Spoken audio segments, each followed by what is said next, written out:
Nueva serie de enseñanzas en el libro de los Salmos, y quiero hacer una breve introducción antes de poder leer el texto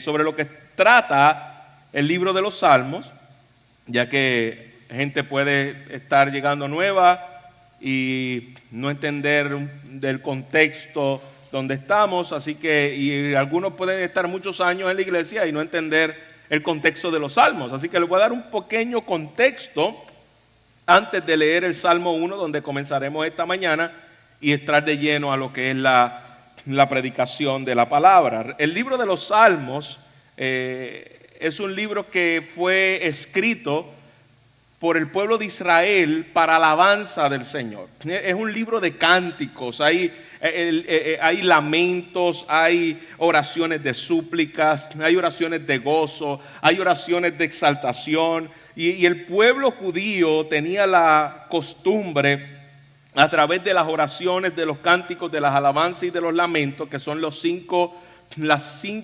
maneras en las cuales se divide este salmo: salmos de oración, salmos de alabanza, salmos de lamento, salmos de rey. Estos salmos, divididos en 5 partes, expresaban de forma poética canciones en el pueblo de Israel. Así que aquí tenemos en el libro de los Salmos un libro de canciones, un libro de exaltación, pero a la misma vez canciones de lamentos, canciones de lloro, canciones de exaltación. Y literalmente la palabra salmo significa eso, canciones.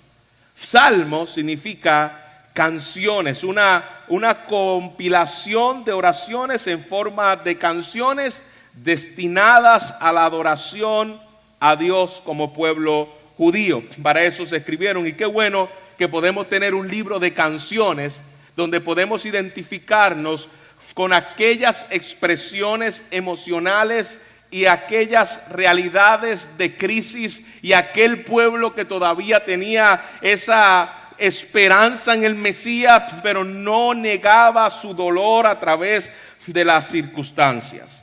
El pueblo de Israel reconoce a los autores de este salmo, como rey David escribe la mayoría de los salmos. Moisés escribe uno de los salmos, el Salmo 90. Los hijos de Coré escriben otro salmo, y Asaf escribe también el Salmo 127, entre otros que también escribe Asaf. Así que tiene estos autores que les acabo de mencionar. Las canciones de los salmos están compuestas por estos autores que les dije ahora. El Nuevo Testamento hace una referencia bastante rica de los salmos.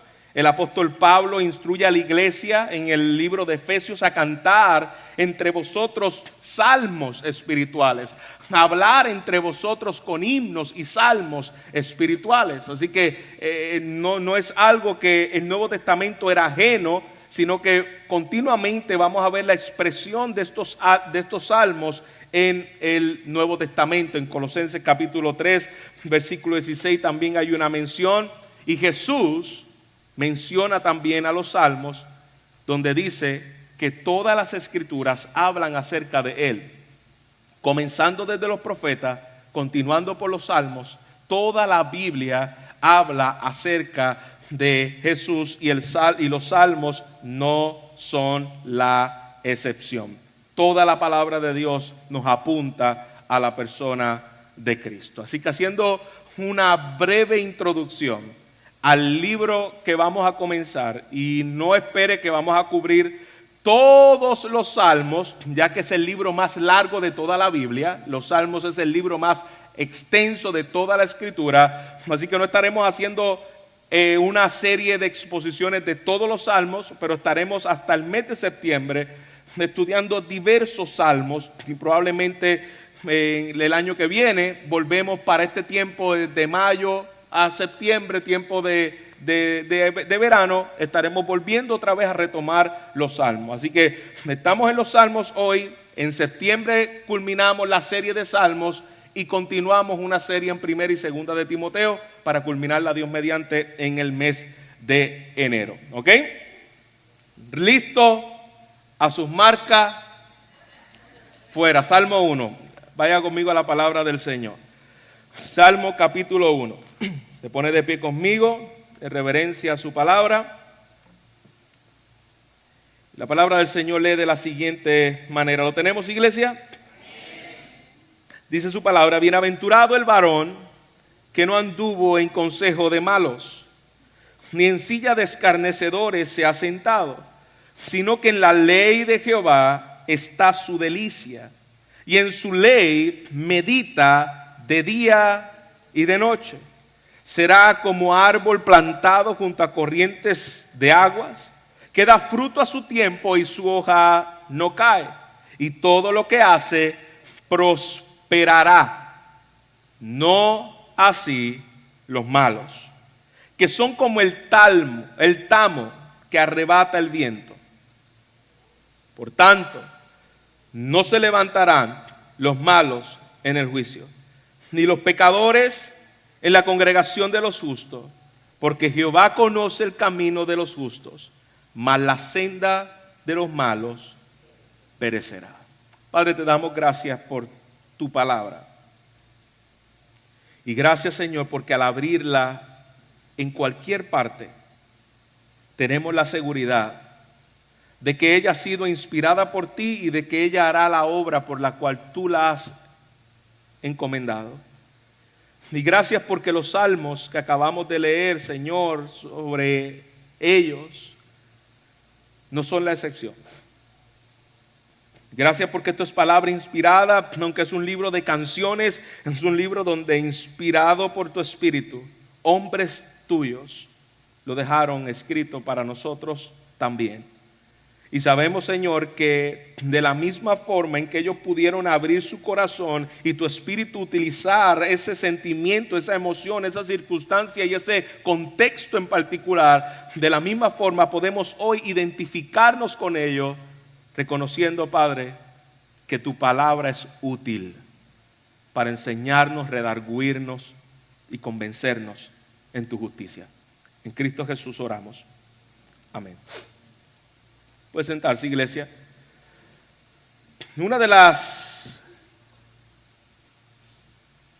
anhelos comunes del ser humano es que todos queremos ser felices. Todo el mundo quiere ser feliz. Incluso hay un dicho muy común dentro de la nación americana y dentro del pueblo latinoamericano que se llama como el American Dream, el sueño americano. Pensamos que cuando seamos ricos, cuando tengamos para comprar lo que nuestro corazón desea, nosotros seremos realmente felices. Cuando seamos dueños de nuestra empresa, cuando tengamos la familia anhelada y soñada, entonces yo seré feliz. Incluso ayer salió un reportaje en uno de los periódicos de la isla, donde mencionaba que en el año 2014 se hizo una encuesta de cuál era el salario ideal para que el hombre pudiera ser feliz aquí en Puerto Rico. Y en el 2014 el salario ideal, donde la mayoría de los encuestados mencionó, rondó aproximadamente por $77,000 aproximadamente, en el cual el hombre pueda vivir una vida cómoda aquí en Puerto Rico. En el día de ayer salió la encuesta reciente donde dice que hoy la generación Z, en la cual nosotros estamos, dice que para poder tener un estado de vida de felicidad en nuestra isla necesitamos aproximadamente $124,000 para vivir felices en Puerto Rico. Así que cada vez en nuestra idiosincrasia, en nuestros corazones, en nuestra cultura, pensamos que a través de estas cosas nosotros encontraremos la verdadera felicidad. Y el hombre siempre va en búsqueda de la riqueza, en búsqueda del placer, en búsqueda de la felicidad, pero en una dirección distinta a lo que la palabra de Dios nos dice dónde podemos encontrar la felicidad. Y precisamente en el Salmo 1 nos muestra cómo encontrar, o mejor dicho, dónde encontrar la verdadera felicidad.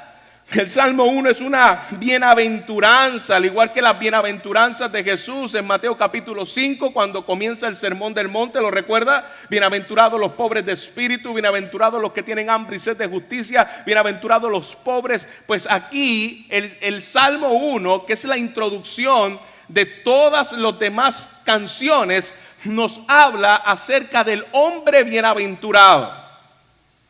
Tú dices, ¿por qué esta canción, que es la primera canción de este salterio, comienza hablando acerca del hombre bienaventurado? Y precisamente dice cómo es el hombre bienaventurado: es el que permanece en la palabra. Así que el Salmo 1 es una exaltación de la importancia de la palabra de Dios en nuestra vida. Tú dices, ¿cómo eso puede estar asociado a la canción y la palabra? Pues precisamente, hermanos, todo lo que nosotros cantamos debe ser dirigido y debe ser informado por la palabra de Dios. Las canciones deben ser exaltando la palabra. Nosotros debemos orar la palabra, cantar la palabra, predicar la palabra. El centro de la iglesia debe ser la palabra. Así que no hay mejor manera de comenzar un libro de canciones en el pueblo de Israel que no sea exaltando la palabra. Y él está diciendo, bienaventurados, felices, afortunados, gozosos, satisfechos. Y mira la palabra que utiliza y cómo termina, no simplemente por añadir una S en plural, bienaventurados, sino que esa S al final representa una expresión que para nosotros como puertorriqueños diríamos buenísimo, para expresar algo que exagera o que abunda o que exprese algo grande. Bienaventurados. Si fuera el Chavo del 8 diría buenísimo, alegre, privilegiado. Son aquellos que están contentos, satisfechos por el bienestar. Y mira lo que dice aquí: bienaventurado es el hombre que. Felices son los hombres que. Y cuando habla de hombre, aquí no estamos en la trampa de la exclusión ni de la inclusión para decir hombres y mujeres. Se entiende que el término género hombre está hablando de la creación de Dios, incluye hombres y mujeres.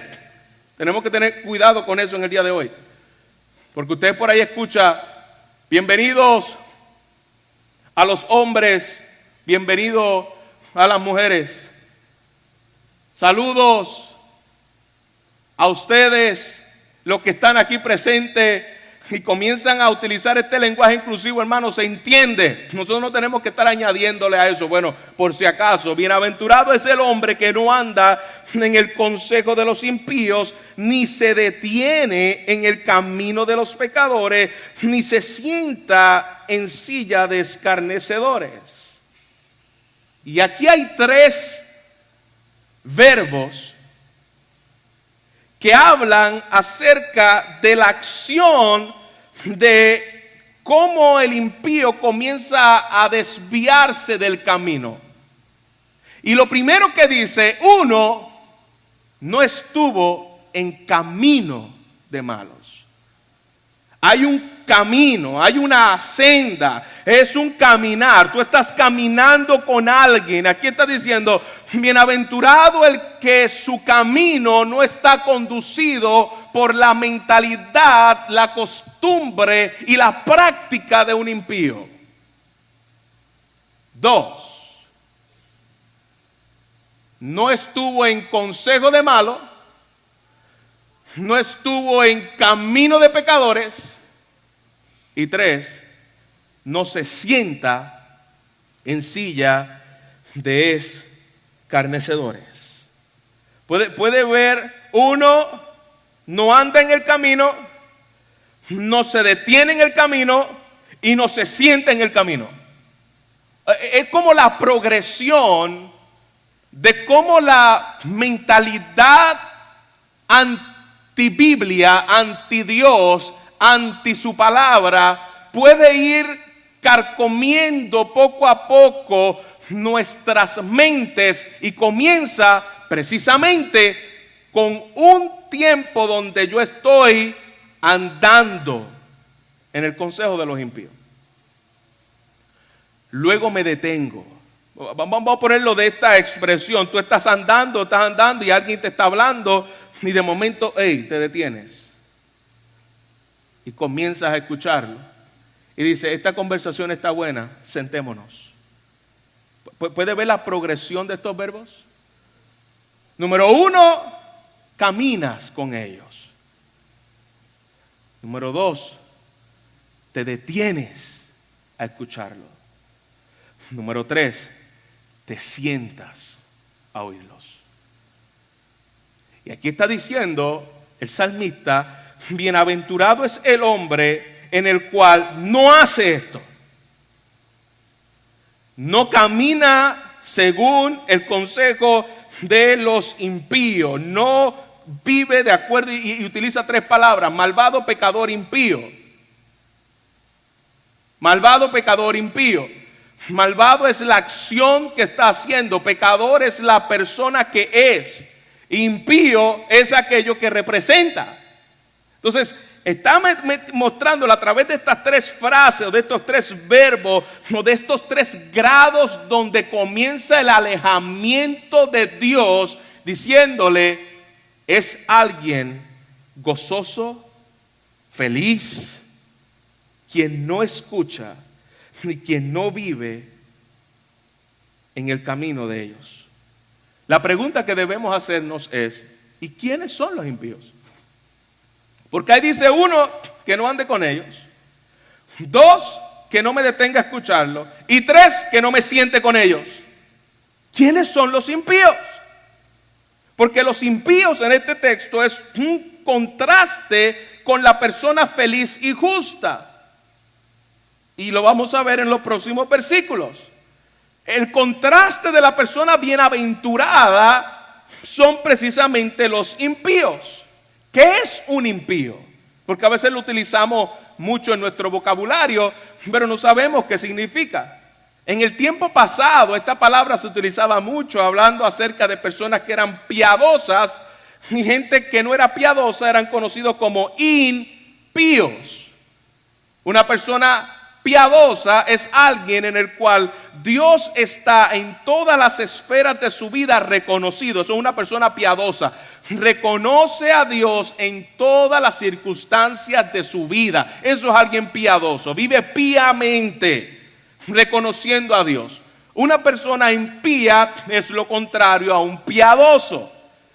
Es una persona que no reconoce a Dios en ninguno de sus caminos. Dios no está en su ecuación. Se gobiernan a sí mismos, se centran en sí mismos, se deleitan a sí mismos. Esa es la esencia de la autonomía humana. Cuando la serpiente le dijo a Satanás, tú puedes hacer esto, no tienes que escuchar a Dios. Tú puedes ser Dios. Tú no necesitas a Dios. De ahí viene la impiedad. Desde Génesis, donde el hombre quiere ser autónomo de su propio destino y hacer lo que quiera en gana. Así que un impío es alguien que vive para sí, compra para sí, busca placer para sí. Se conoce en la teología como una persona hedonista, alguien que está centrada en sí mismo y busca el deleite y el placer para sí. La gente encuentra su deleite en esas cosas. En lo que compra, en lo que tiene, su gozo está en eso. Y cuando no lo tienen, siente que se van a morir. Incluso en el vocabulario americano es más expresivo al entender cuando habla de algo que, al hablar, de algo que le gusta. Porque cuando dice que esto le gusta, dice, I love that. Yo amo eso. Yo lo amo. Es bien raro que nosotros obviamente adaptamos el vocabulario y las costumbres de los americanos, pero es bien raro escuchar a un boricua decir, ay, yo amo eso. Y si lo es porque está muy influenciado por la cultura americana. Pero amamos las cosas, tenemos un valor tan profundo y sentimental por eso, que en el momento en que no lo tenemos, sentimos que se nos va la vida con eso. Pues lo que está diciendo aquí el salmista es: bienaventurado es aquel que no anda en consejo de malos, que no ama lo que los impíos aman, que no se deleita en lo que los impíos se deleitan, que no viven por lo que los impíos viven. Entonces, pastor, ¿qué debemos hacer? ¿Tenemos que salirnos del mundo y meternos en un monasterio y aislarnos de todas las cosas del mundo? No, porque como he dicho continuamente, uno de nuestros grandes problemas son los extremos.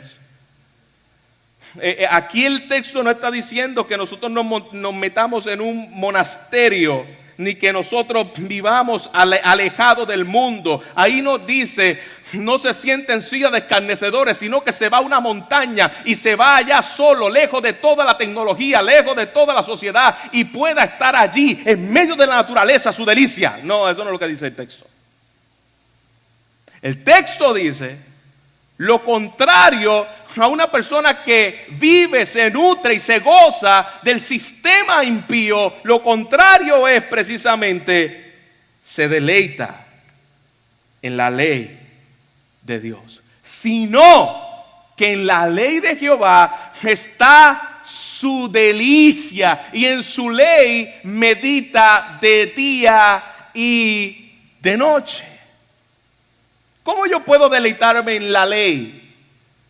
Porque yo nunca me deleitaría cuando un policía me detiene y me dice: vaya, tiene tantos días para que usted pague esto en el tribunal. Y uno sale diciendo: ay, qué rica es la ley. Gloria a la ley. ¿Verdad que no? ¿Qué quiere decir el salmista cuando él dice se deleita en la ley? Bueno, se deleita en la Torá de Dios. La ley es la composición de la palabra de Dios en su totalidad.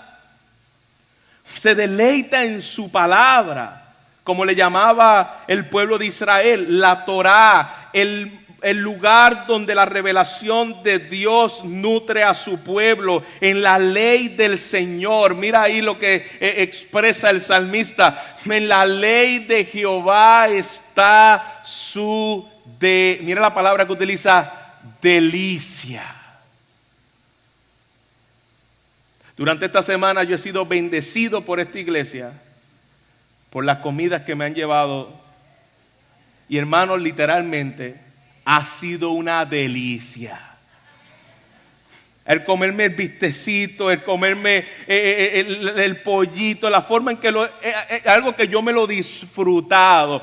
La delicia es algo que tú te disfrutas. Es esa cosa que te encanta comer o te encanta tomar, que tú cuando se está acabando le empiezas a bajar el sorbo porque quieres disfrutártelo. ¿Le ha pasado eso? Se está acabando y no quiero que se acabe. Quiero seguir saboreándome esto, quiero seguir disfrutándolo porque está tan rico.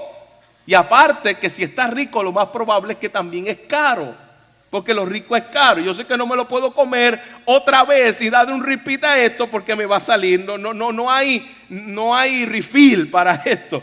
Así que yo lo voy a hacer con delicadeza y aprovechar el tiempo. Aquí está utilizando una palabra de delicia, de disfrute.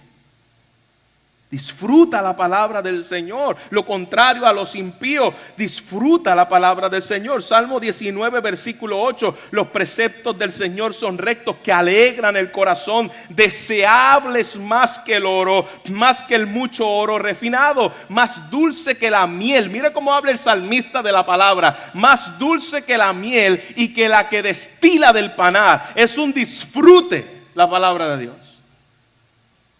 Salmo 119, versículos 103 y el 105 dice: cuán dulces son a mi paladar tus palabras, sí, más que la miel a mi boca. Lámpara es a mis pies tu palabra y lumbrera a mi camino. Y el salmista declara: cuánto amo tu ley. Mira la forma en que el salmista habla de la palabra. Todo el día, Salmo 119, 97, todo el día es ella mi meditación. Y el Salmo 19 termina diciendo: y en su ley medita de día y de noche. Cuando tú te deleitas en algo, los hermanos que están a tu alrededor ni la gente cercana a ti se da cuenta. Tú sabes, esta persona se deleita en eso. Y queremos estar con personas que se deleitan en lo mismo que al otro le deleita. Hay gente que le deleita estar con los niños y cuidarlos. Y por eso le encanta cuidarlos, porque se deleita en los niños. Hay otros que no se deleitan en los niños, sino que le huyen a los niños. Hay otros que se deleitan en canciones, y cuando tú te deleitas en una canción que te gusta, tú lo que quieres es cantarla.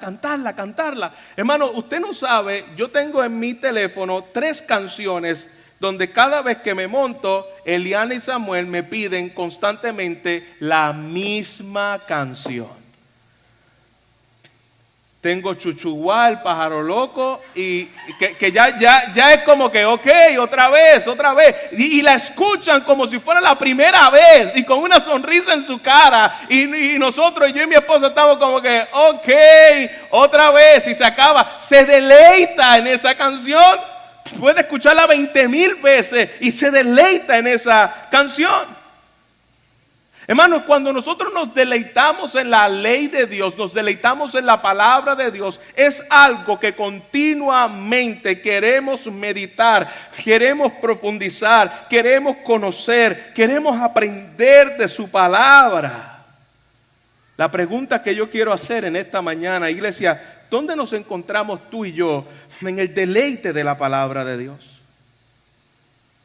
Porque el versículo 2 me recuerda lo que las palabras de Josué, cuando se dirige al pueblo, al llevarlo a la tierra prometida, él dice que este libro de la ley no se apartará de mi boca, sino que la meditarás en el día y la noche. Porque aquí no está diciendo que nosotros debemos, y en su ley estudia de día y de noche. Ahí no dice que estudiemos la Biblia. Debemos estudiar la Biblia, claro que sí. Incluso debemos escudriñar las escrituras, como dice su palabra. Pero ahí no dice ni que la escudriñemos ni que la estudiemos.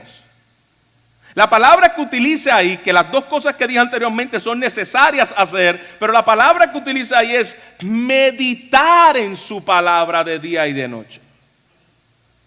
Pastor, pero yo trabajo en una tienda y yo no puedo estar con la Biblia haciendo cosas porque yo tengo cosas que hacer también en mi trabajo. Eso no es lo que está diciendo el salmista.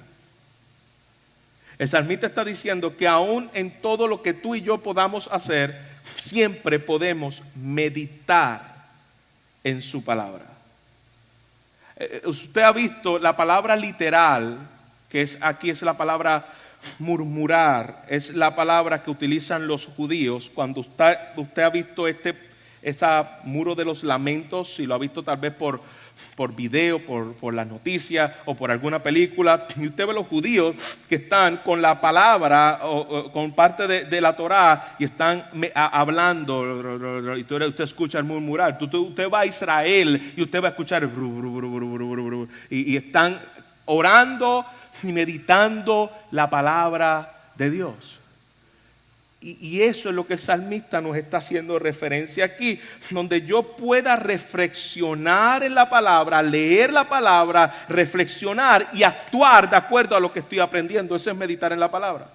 No es ir a la palabra de Dios como un periódico, donde yo veo la información del periódico. Mira, mataron a 3, mataron a 4, hubo un asalto acá, secuestraron a fulano, el mundo se está acabando, y lo paso como si nada, y ya paso a otra noticia. Y termina con los deportes. Y perdió Golden State Warriors, por eso no se habla hoy.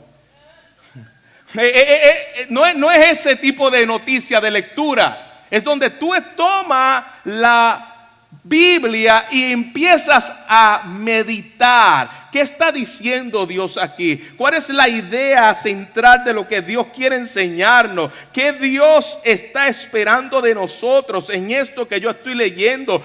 ¿Cómo yo estoy viviendo a la luz de lo que yo acabo de leer? ¿Cómo yo puedo ver a Jesús en este texto que yo acabo de leer?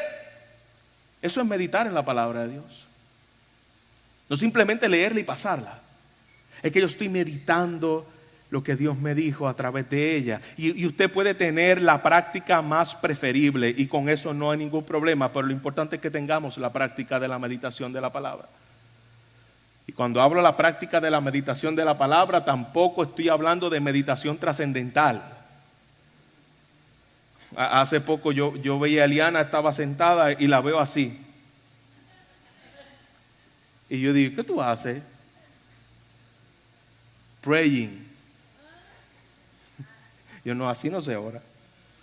Eso es meditación que probablemente lo vio en muñecos y lo ve en diferentes lugares. Hermanos, la meditación trascendental de dejar tu mente en blanco para ver qué es lo que Dios te va a decir, eso es puro paganismo, eso no es bíblico. Es que medita en la ley de Dios, no en tus pensamientos para que el Espíritu te hable. No, la ley de Dios. Y ve lo que la palabra de Dios está diciendo y absorbe lo que la palabra de Dios está diciendo y meditas, Señor, ¿qué puedo hacer a la luz de estos textos?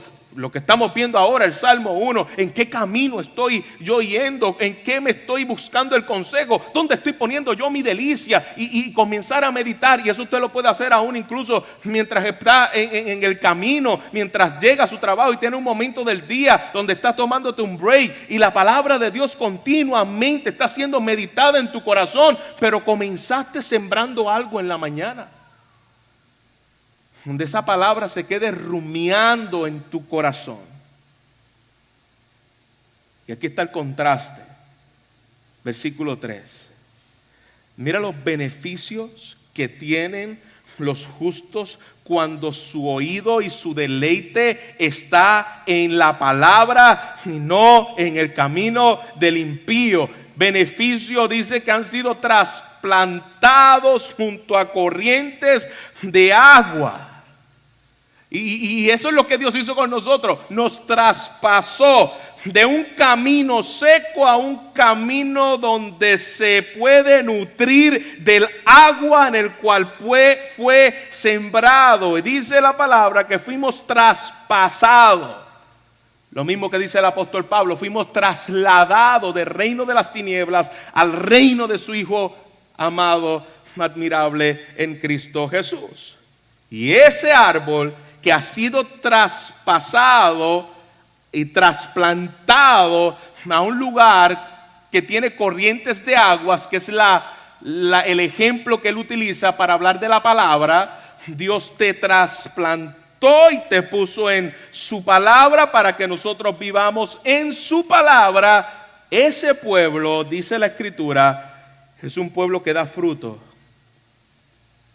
Y no dice ahí que da fruto todo el tiempo. Da fruto en su tiempo. Porque el cristiano no da fruto todo el tiempo. Pero hay tiempos donde el cristiano tiene que verse el fruto.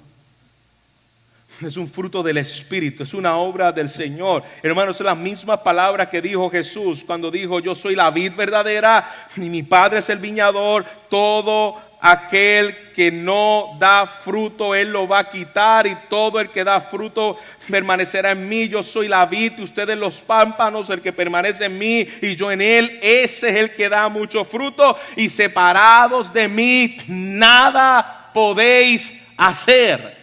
Mi fruto viene de Él, de mi permanencia en Él. Cristo es la palabra encarnada.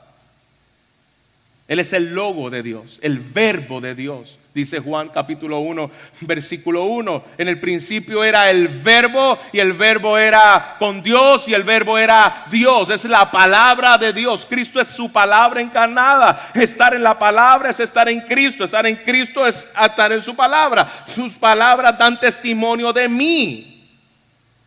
La palabra de Dios trata de Jesús, y vamos a tener fruto cuando estamos sembrados en su palabra. Y fuera de su palabra, separados de mí, nada podemos hacer. Dar fruto es un don de Dios. Tú no das fruto por causa de que tú eres especial. Tú das fruto porque fuiste trasplantado. Estás tomando de la vid verdadera y eso es un don de Dios, es la gracia de Dios, como dice la palabra, que fuimos creados en Cristo para buenas obras, las cuales Dios preparó de antemano para que nosotros camináramos en ellas. Eso es el beneficio de haber sido trasplantado junto a corrientes de agua, es que podemos dar fruto a su tiempo. El fruto de la palabra de Dios en mi vida, cuando me deleito, me gozo en ella. El segundo beneficio es que sus hojas no se marchitan. Sus hojas no se caen. Y en Palestina, que es el ejemplo que está utilizando aquí el salmista, las hojas de los árboles se marchitan a menos que estén cerca de una fuente de agua. Y lo que está diciendo aquí el salmista es: cuando somos traspasados a una fuente continua de agua, vamos a permanecer robustos. ¿Qué quiere decir? ¿Que no van a haber problemas? No, aquí no está diciendo que no va a haber problemas. Aquí está diciendo que en medio de los problemas vamos a permanecer firmes. Incluso en medio del sufrimiento el pueblo de Dios se mantiene. Eso es lo que significa: su hoja no se cae, está dando fruto y su hoja no cae. Experimenta sufrimiento, pero como dice Romanos 8 versículo 37, para los que creen en Él todas las cosas están obrando para bien, y esa tormenta hace que ese árbol sea más firme, sea fuerte y siga dando fruto. Y el tercer beneficio de estar sembrados en la palabra de Dios es que dice la palabra que todo lo que hace prosperará. Quiero hacer la salvedad que lo que está diciendo aquí el salmista, todo lo que hace prosperará, no está relacionado a la falsa enseñanza de la prosperidad que enseñan muy a menudo en la televisión. Aquí no está diciendo que cuando tú obedeces a Dios y está en su palabra, entonces Dios te va a dar salud, vida abundante y todas las cosas en esta vida. Eso no es lo que está diciendo el texto. Dios no está prometiendo aquí que está en la palabra de Dios tendrá buena salud y grandes riquezas, en lo absoluto. Incluso cuando seguimos leyendo los salmos, nos damos cuenta que una de las batallas, específicamente Asaf, en uno de los salmos, es que los impíos prosperan más que los justos. Salmo 73. Y había una batalla en él porque decía: yo veo la prosperidad de los impíos y me entra la...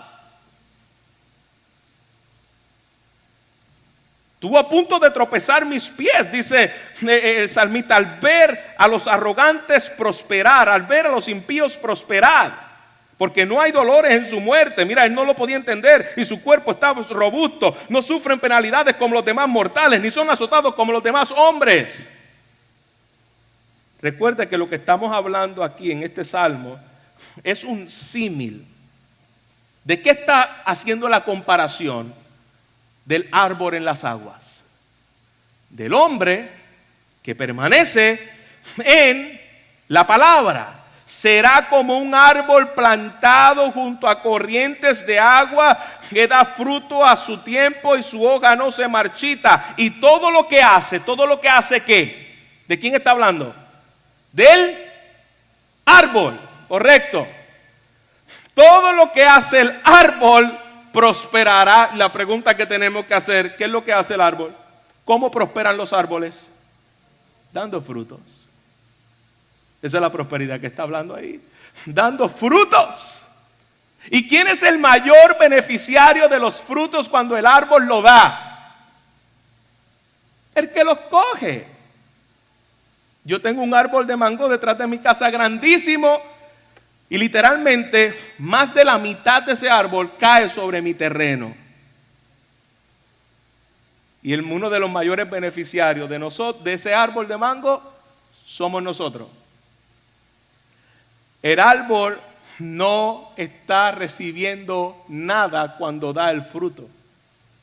Iglesia, la mayor prosperidad del que está en su palabra es que lleva fruto a otro, trae refrigerio a otro, bendice a otro. Los árboles no dan frutos para sí. Tú y yo no estamos en la palabra para dar fruto para mí. Es para dar fruto para otro, para dar fruto para bendecir, no centrado en nosotros. La mente materialista dice, y todo lo que hace prosperará. Ahí está, yo estoy, mientras yo esté en la palabra, bendiciones buenas me van a llegar. Claro, esa es la mente materialista. Pero ahí está hablando de un árbol que da fruto para bendecir a otros. Y la mejor forma de tú poder bendecir a otro es cuando tú estás lleno de la palabra de Dios. Tú puedes dar fruto y tú puedes ver el éxito, y el mayor éxito de un verdadero creyente es cuando se conforma a esa palabra, aplica esa palabra. Ese es el verdadero éxito.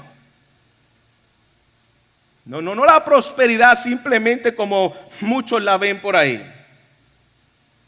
Al igual que aquel árbol con suministro constante de agua florece de manera natural, también la persona que continuamente se nutre de la palabra va a florecer de manera espiritual. Mira el contraste del versículo 4. Ya hemos visto el impío, el camino de los impíos, el camino de los justos. Y mira el contraste, cómo terminan los impíos.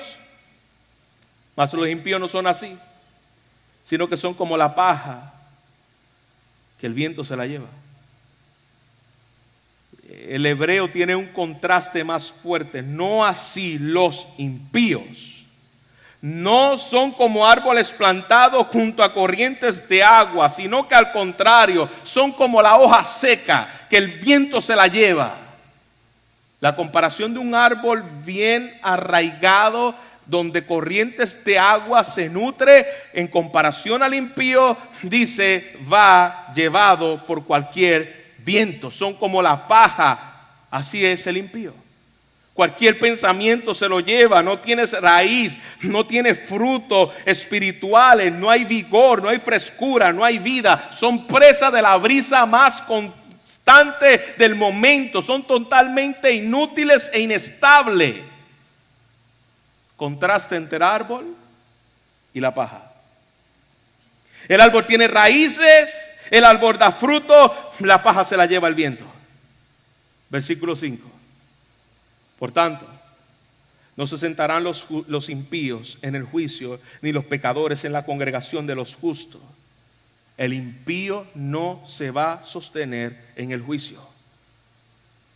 La persona bienaventurada no se detiene en la silla de los escarnecedores, no se detiene en el consejo de los malos, no puede estar ahí, pero tampoco los justos pueden estar en la silla de los impíos pueden estar en la silla de los justos, porque el día del juicio, dice la palabra, no va a prevalecer. El Señor conoce, hermano, el camino de los justos. Y es la primera vez que escuchamos la palabra Señor en este versículo. El Señor conoce en este salmo, el camino de los justos. Él vigila, pastor, pero Dios no conoce todas las cosas. ¿Y Dios no conoce el camino de los impíos? Pues claro que sí.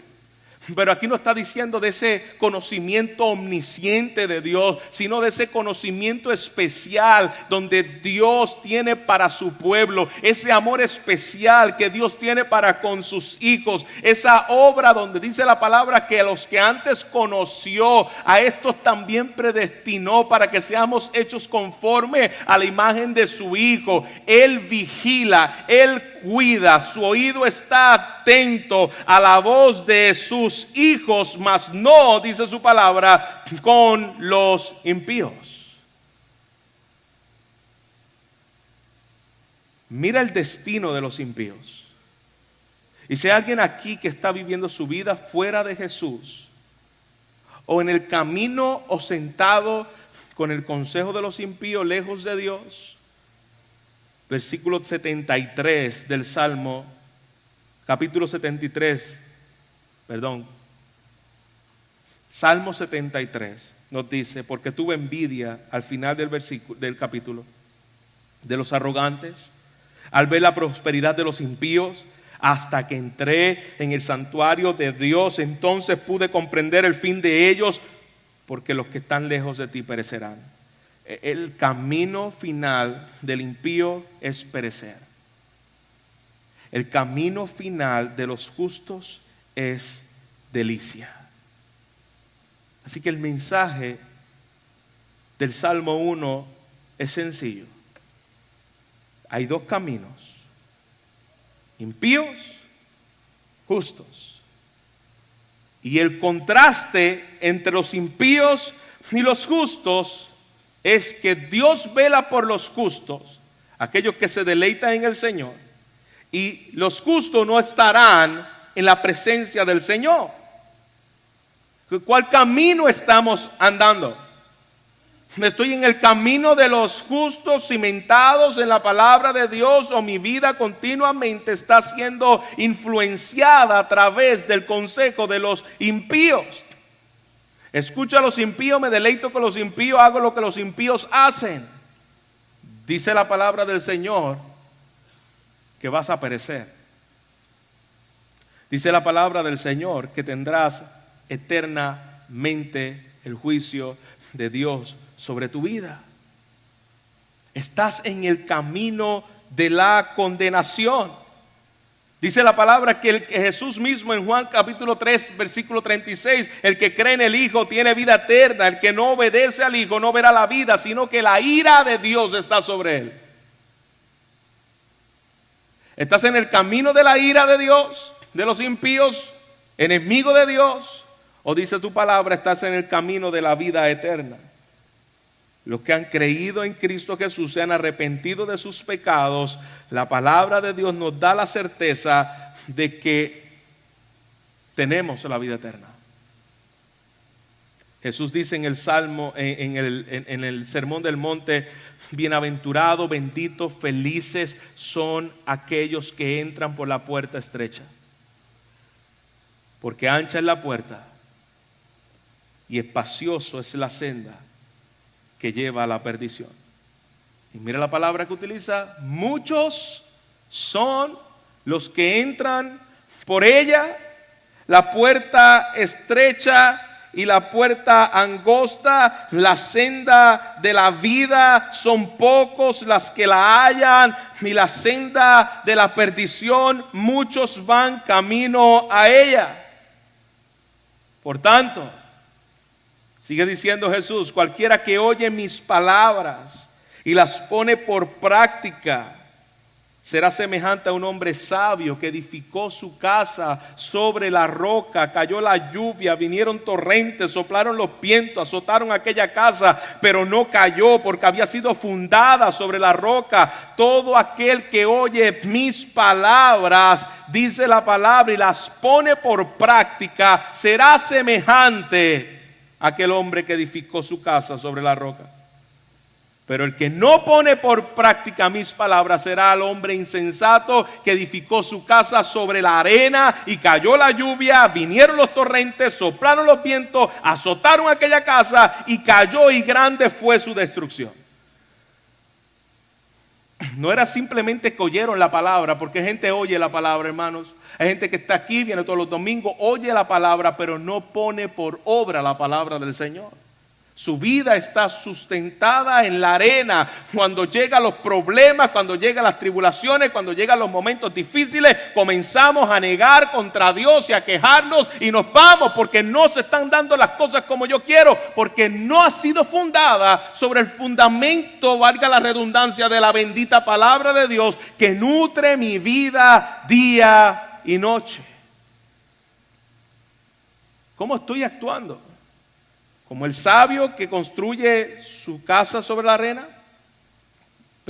Sobre la roca. ¿O como el insensato que construye su casa sobre la arena? Mira el contraste de los malvados a los creyentes.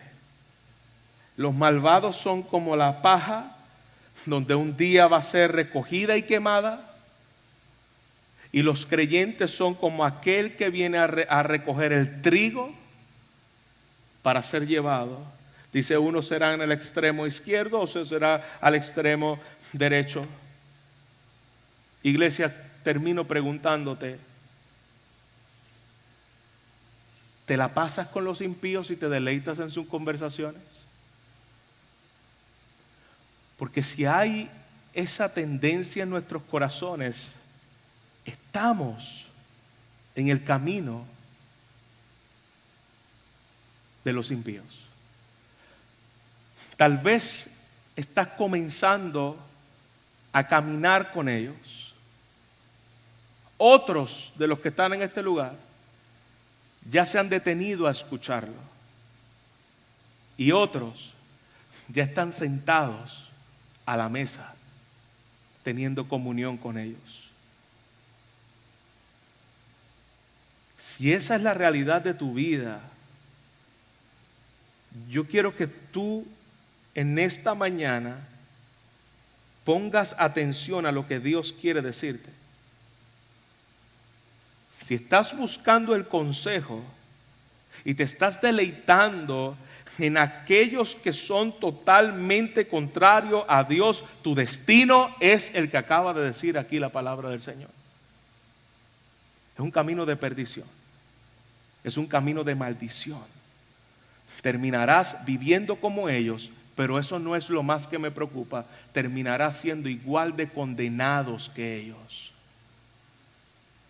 Apartaos de mí, malditos, echados al lago de fuego eterno. Te vuelves enemigo de Dios. ¿De quién buscas tus consejos? Hermano, ¿quién está buscando tu consejo? Cuando hay una decisión que tomas, ¿a quién le preguntas? ¿A quién consultas? ¿Es tu corazón el que se inclina y dice, yo necesito escuchar a Dios a través de su palabra? Yo necesito reunirme con un hermano que me pueda guiar. Yo necesito, hermanos, ¿dónde estás buscando el consejo de Dios? ¿Dónde estás caminando? ¿Dónde te estás parando? ¿Y dónde te estás sentando a escucharlo? ¿Es en su palabra? Es su palabra que aunque muchas veces me la tenga que comer y sea amarga mi paladar, pero yo sé que va a ser de bien y de restauración, como aquella medicina que nos toca tomar, ¿no? Que sabe a diantre, pero nosotros no la... vas para mi bien. Sabe mal, es amarga, me incomoda, pero es para mi bien. La palabra de Dios muchas veces no te va a hacer sentir cómodo, pero es para tu bien. Dios te está guardando, Dios te está protegiendo en la senda de los justos. ¿Dónde está tu delicia? ¿En qué te deleitas? Me deleito en su palabra y gozo de saber, hoy estudiaremos la palabra. Hoy hay estudio durante la semana, hay estudio en la mañana, hay estudio de la predicación y yo quiero estar en la palabra del Señor. Cuando se acaba yo digo, ay, qué bueno que se acabó, o digo, ay, quiero más. Me deleito en ella. Pero hermano, cuando nos deleitamos en algo, nosotros no estamos locos que empiece y cuando se acabe queremos que vuelva a empezar, como la canción que le dije de Samuel y Eliana. Si te gusta el baloncesto, tú estás deseoso que eso se dé, te disfrutas el juego y tú dices, ¿cuándo es el próximo juego? Tú te deleitas en eso. Hermano, cuando tú te deleitas en la palabra del Señor, tú quieres escuchar su palabra, quieres estudiar la palabra. Hay discipulado, yo quiero la palabra de Dios, yo quiero aprenderla. Hay estudio bíblico, yo quiero aprender la palabra. La palabra de Dios es una delicia a nuestro corazón. Y ahí está nuestra firmeza en medio de los momentos difíciles. La palabra de Dios me sostiene. Los versículos fluyen por las venas de mi mente, si se le puede llamar de alguna palabra. La palabra de Dios informa mi corazón y me hace permanecer firme. Porque me deleito en la palabra del Señor. ¿Te agrada pasar tiempo con otros creyentes? O cuando estás con otros creyentes, como que las conversaciones tienen que tornarse a hablar de otra cosa porque no tienes conversaciones espirituales. te acostumbraste a vivir tanto en la senda de los impíos que cuando caminas en la senda de los justos no tienes conversación porque tú hablas, vives y piensas como los impíos. ¿O es un deleite cuando tú hablas con otro acerca de la palabra de Dios?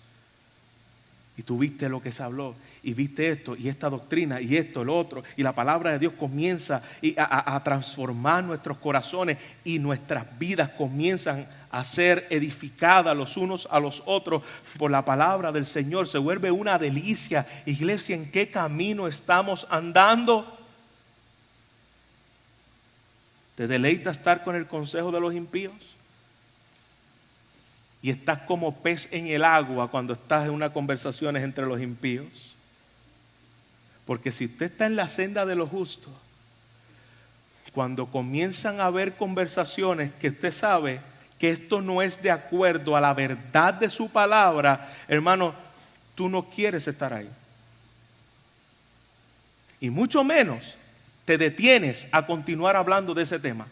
Y mucho menos te sientas a tener comunión con ellos. Porque tu camino es diferente. Tu senda es diferente. Pastor, ¿y quién es el hombre bienaventurado que dice este Salmo 1? No eres tú, ni soy yo. Ese hombre bienaventurado se llama Jesús de Nazaret. Jesucristo es el hombre que caminó la vida perfecta por la senda que tú y yo jamás podremos andar perfectamente. Jesucristo es quien obedeció y quien se deleitó y quien nunca se sentó en silla de escarnecedores, nunca se deleitó en conversaciones que destruyan el testimonio de Dios. Jesucristo fue el que tuvo ira santa y pudo entrar al templo y sacar todo lo que estaba en contra de Dios y de su palabra. Jesucristo es el hombre bienaventurado, pero si tú estás en Cristo, dice la palabra que tú también eres bienaventurado. Y puedo andar por la senda de lo justo porque allá me trazó Dios por medio de su Hijo el camino. Seguid mis pisadas. Y obviamente esto no es un tema en el cual yo digo, no podemos caer simplemente en el moralismo donde yo tengo que hacer esto para yo ser el hombre bienaventurado. No, nunca lo podrá hacer, pero Cristo lo fue por ti. Y si tú estás en Él, la palabra es un deleite. La palabra es gozo para tu vida. Que podamos escuchar hoy la voz del Señor. Y que podamos pedirle al Señor, Padre, si he estado caminando por la senda de los impíos, si el mandamiento en vez de ser un deleite y tu palabra en vez de ser un deleite, me irrito con ella, te queremos pedir perdón, Señor. Perdónanos cuando tus mandamientos se vuelven gravosos porque no estamos cimentados en ti. Perdónanos cuando en vez de deleitarnos en tu palabra, muchas veces ni la leemos, muchas veces ni la abrimos. Y cuando estamos en el tiempo de estudiarla, nuestras mentes están en otra cosa, Padre. Yo te ruego, oh Dios, que seamos personas enseñables, dispuestas a aprender tu bendita, perfecta, suficiente palabra. Que podamos, Señor, entender y disfrutar de que mi verdadera felicidad se encuentra cuando yo estoy en tu palabra. Cuando hay cosas, Señor, que engañan nuestra mente pensando de que si tenemos eso seremos felices. Perdónanos. Perdónanos, Señor, porque nuestras mayores insatisfacciones y nuestra mayor infelicidad se encuentra precisamente en que buscamos nuestro gozo y nuestro deleite en las cosas que tú nos puedes dar y no en ti, no en tu palabra. Padre, que al salir de esta mañana de este lugar podamos ser lo suficientemente humildes para reconocer, Señor, que tenemos siempre algo que aprender de tu palabra. Y por favor, Señor, permítenos deleitarnos en tu palabra y alimento sólido a nuestros corazones. Y que meditemos en ella. Que no la pasemos, Señor, como el periódico, sino que meditemos continuamente, viendo qué tú quieres enseñarnos, buscando la gloria de Jesús. Porque dice tu palabra, el mismo Jesús, Señor, dijo que muchos van a la palabra buscando beneficios, buscando la vida eterna, mas ellas son las que dan testimonio de ti. Que podamos ir a la palabra para encontrarnos con Jesús. Padre, danos sabiduría, danos la habilidad de vivir en un mundo que rechaza tu consejo, no fuera del mundo, porque Señor, bien nos dijo tu Hijo que no nos vas a sacar del mundo, pero nos guardas en el mundo. Y mientras estamos, Señor, en medio de diferentes corrientes de filosofías y de pensamiento, podamos permanecer firmes en la corriente de agua. Dice tu palabra que a los que creen en ti, de su interior correrán ríos de agua viva. Tu palabra en nosotros. Las corrientes de agua son tu palabra en nosotros. Continuamente, como un río que no se detiene. Contrario a las corrientes de este mundo, que hoy están y mañana no. Padre, todo esto te lo pedimos en el nombre de Jesús. Amén.